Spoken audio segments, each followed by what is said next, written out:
You cannot understand God. You can only know God by experiencing it from the book of the Kybalion. It is stated that God, by its very nature, is something that cannot be understood, so the pursuit of science to find God may never get it there, because God is not an entity with a beard and anger issues sitting on some throne. That is a human personification of God. God is everything, so the essence of God is right here within you, but in the presence of your ego. It's over-identification with ego.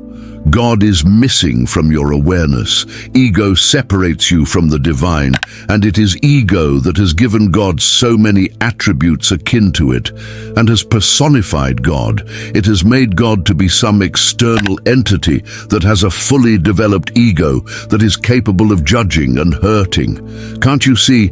Every single personification of God is so ego-like. Take any mythology or any deity from any religion, and you will see an ego masked as God that is the take of ego and trying to understand God. As Neville Goddard said, it is one of the greatest spiritual secret and takes a spiritually awakened mind to realize that you can only examine a thing and try to understand it by looking at it from the outside. But you can only truly know a thing by becoming it. Therefore, you can only know God by experiencing it inside you. Otherwise, you will forever pursue it from an egoic lens, trying to understand it from the outside, and you will only get to know more of its creation and nodded because it is behind the veil of everything you see.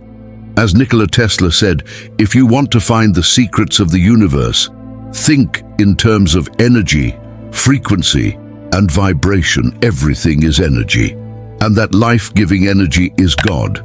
But we will look at the thing and try to understand its attributes, try to explain it with our logic, missing the entire point, that the thing is same as you and its most fundamental essence. I cannot remember who stated this quote, but I want to share it with you. Listen to it very carefully. It holds a truth that is not understood by science here. It is the act of looking is the act of creation. What you will look for, you will find. What science will look for, it will find. But what it will find is another creation, as we are the mediators of God's expansion in our lives. So what we will assume, give our dominant attention to, will manifest as an individual or as a whole. Thus the act of looking will end in the act of creation, as we are at the leading edge of creation, manifesting new realms with our collective minds. Our thoughts and feelings are giving birth to new realities every single moment. The point is, you will not find God by looking for it everywhere but within you. What you will find when you look for God will be another creation of God. God is present when the mind is absent in you. God is here when you are here. God is pleased when you are pleased. God is joyful when you are joyful. Now don't mistake the momentary pleasure of ego to be the pleasure of God. Anything experienced from the premise of separation is not the real experience of God. God is there, but your ego that believes in separation will dilute the experience or altogether make it into something else. This is not to say that the ego is bad. Ego is the very reason why we have creation and endless possibilities.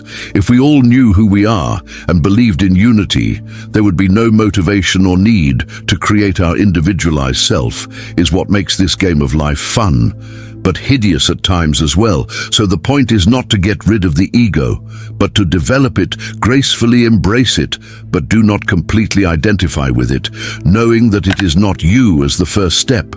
You can then begin to enjoy your ego. It is called your ego, not your ego. It is something that you have. It is not who you are. The moment you are able to make a distinction between your ego and yourself is when you will begin to experience God in your life, and you will come to know it. This is not to say that you will transcend immediately and leave this body and become God. That is not the point.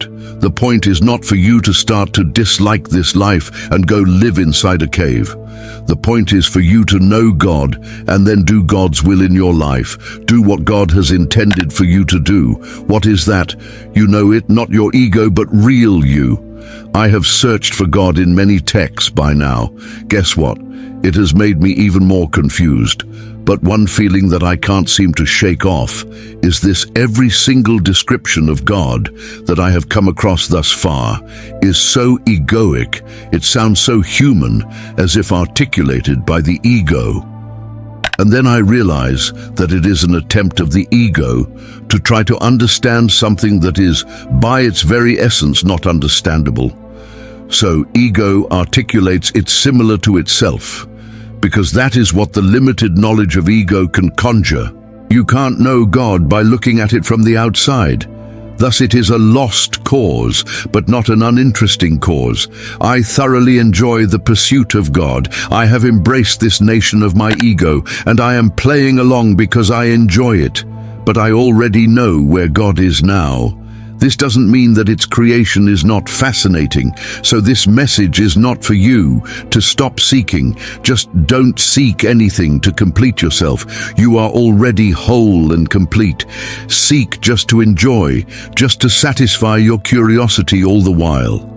Experiencing God in your life by silencing the mind from time to time and being present. Enjoy science, religion, and knowledge. Excel in this life, manifest wonderful life, and enjoy the amazing experience of this world, but always carry the knowing of who you really are within, and carry the presence of God with you in your day-to-day life. It will make this game of life much more immersive and joyful. God is here. Be still and know that I am